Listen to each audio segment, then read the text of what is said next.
You all saw the video of the commissioning. They said 30 kilometers. First of all, I expected that the president would be on the road alongside the minister. To be driving along the kilometer stretch they said they have completed, at least to give people confidence. But instead, what I saw was that they all boxed themselves in a conference room and they were impressing themselves by showing drone footage of whatever they said they have done at the projector screen.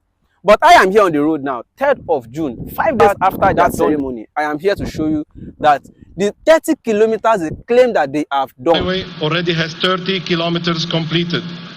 Nearly 20 kilometers from Victoria Island eastward towards Lekki Corridor. And nearly 10 kilometers from Eleko heading westward.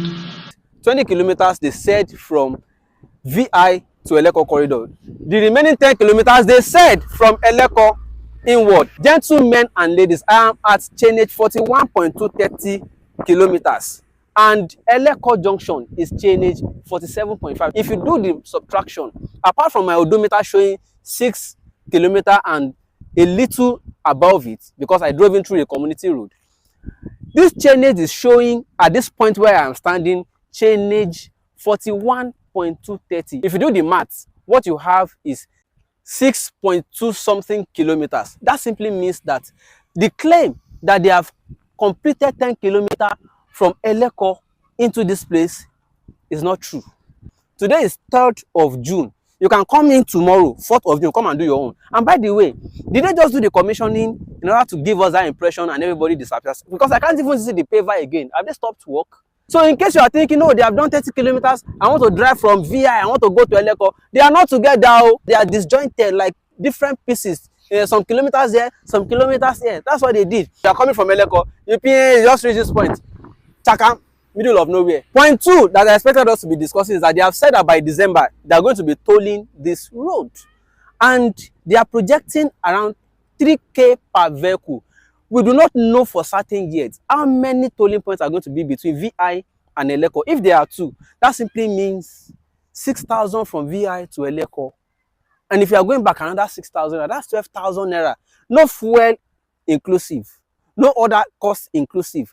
And if you are a salary earner, what is minimum wage again? In a month, you would have spent how much just to go and come?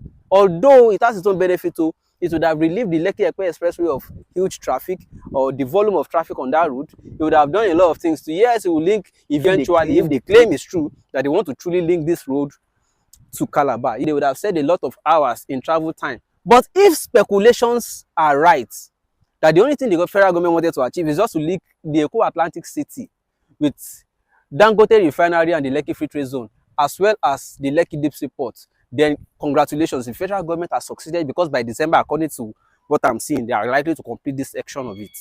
Then congratulations. But we are going to continue to monitor afterwards to be sure that this is actually going to reach Calabar. Another point I expected us to be discussing is what are the costs in real sense of it that this road is to Nigerians.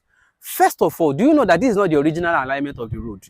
The original alignment of the road is actually inside. You can see the forest. Yes, the original alignment is there. So they use the original alignment to claim land inside that forest, and it is still there. And they realigned the road to this place. Do you know how many people, estate investors, who bought land here, including homeowners, those whose retirement savings were used to buy portions of land here, that they have to move? They were swept completely off. Some of them started protesting at the time. At the point, we didn't hear from some of them again. Some of them fell sick. Some of them developed high blood pressure. Some of them, I don't even hear from them again. I don't know whether they are still alive.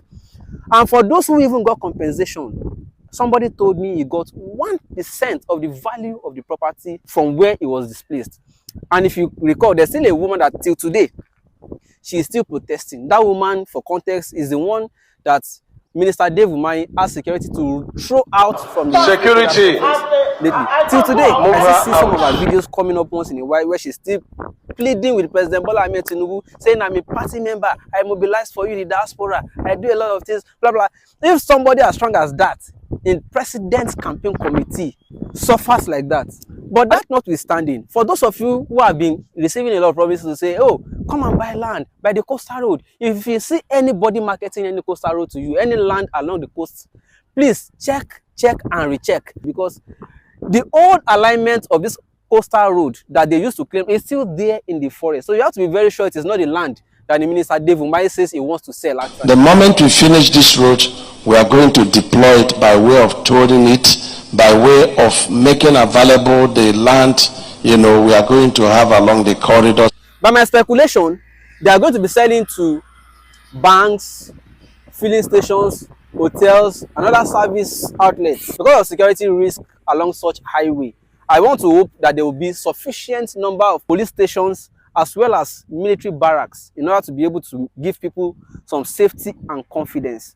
And lastly, I want to ask, why is it that lately all the roads that they are constructing in this country, there will be no shoulder?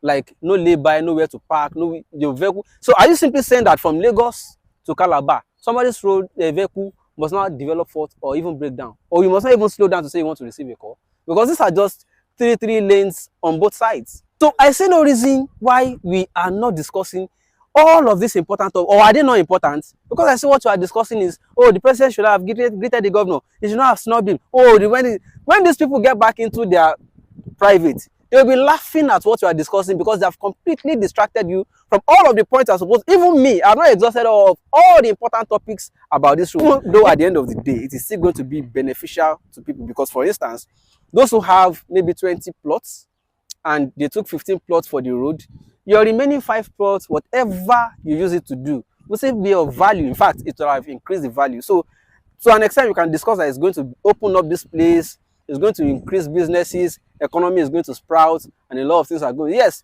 overall, it's a laudable project, but we have to be discussing other impact it is going to have. Was there even a proper environmental impact assessment, and where are the reports? I'm just trying to avoid the anyhowness of things in this country, but it is what it is. We all must not even stop after the commission. We must all continue to torchlight, to probe, to ask questions, to screen. Are they, for instance, right now, where are the pavers? Did they just commission and disappear? I expected that after the commissioning, they should continue. This is just 6.27 kilometers from Eleko. It's not up to the 10 kilometers they claim. And the pavers are nowhere to be found. They've disappeared. Let us focus on the real issues and discuss important subjects around every topic they throw at us. Instead of, oh, the president should have greeted the governor. He didn't greet him well. That was a snub. A whole governor. Your mouth like a poor.